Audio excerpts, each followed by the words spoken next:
Hello and welcome back to another McMetro video. So in today's video I'm finally going to be upgrading the speakers in my HST with Hornby TTS sound. I've been wanting to do it for a while now to improve the quality of the sound and maybe make it slightly more realistic. The speakers I'm using are the Roads&Rails Ohm Megabass speakers, as recommended for the HST TTS sound chips. I bought these in a pack together for the good price of £17.99 plus postage and packaging. Link in the description to the speakers. Also just want to say no sponsorship or anything. Now, let's get to fitting them. So as you can see, I've taken the body off the loco by removing the screws near the bogies under the loco. What I'm going to be doing now is cutting the old speaker off the TTS sound chip and then adding the new speaker in, which you can see is considerably larger. So, first up, let's do that then.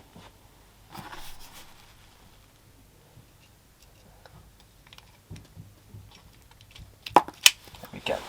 So the old speaker is now removed, as you can see, and next is soldering on the new speaker. So what I've done now is strip the wire back, added a small amount of flux to the joint and added heat shrink so I can slide that on later. As you can see, I've got my helping hand also holding onto the joint, so I just need to solder it. I've also used a craft knife to cut the edges of the speaker. I did this now as I thought it might be easier, as we're going to need to do it later anyway. All I need to do is solder the joint, so here we go.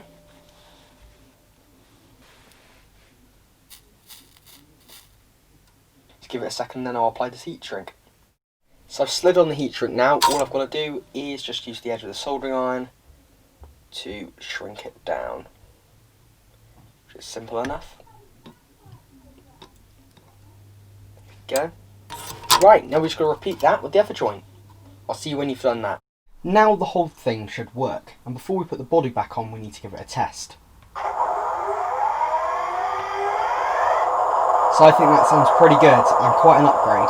Now let's go put the body on.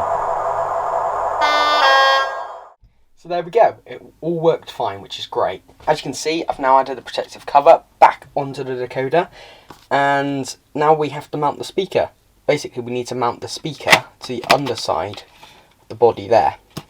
What I'm going to be doing is adding some blue tack to the bottom of the speaker, sticking it there. That should hold it all well in place and assemble the body back together. After fitting the body back onto the motor power car, we need to upgrade the speaker on the dummy car.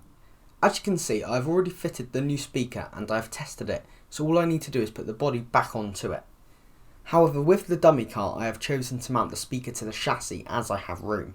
Similar situation, bit of blue tack to hold it in, and it should be good for reassembly. So I think it's now time for a sound test. Here's the sound without the speaker upgrade.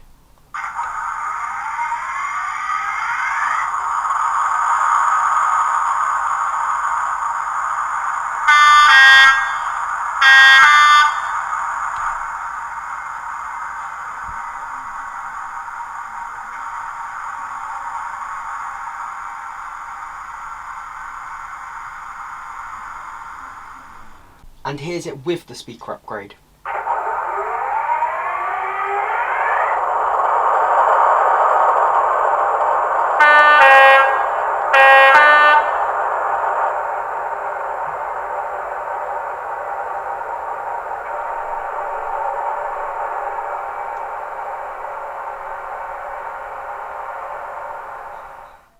So there you heard the stark difference between the speakers. I have to say, the new speaker sounds infinitely better and just gives it that extra oomph.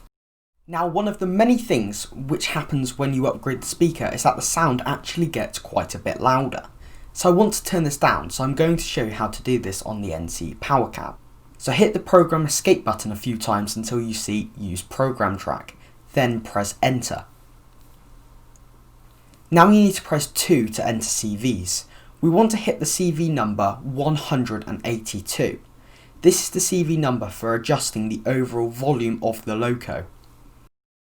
I've already got this set to 1 as I've turned it down to be more in line with the sound of my 158. However, the standard number for this will be 4, and it is a range from 0 all the way to 8, 0 being no sound and 8 being the maximum volume. So 1 is still quite loud and perfect for me. So when you've done that, you just want to press enter and then program escape. You've now adjusted the volume of your loco sound. So there we go. I'm really happy with how the sound of the HST has turned out. I'm going to leave you now with a clip of the HST and the 158. Enjoy.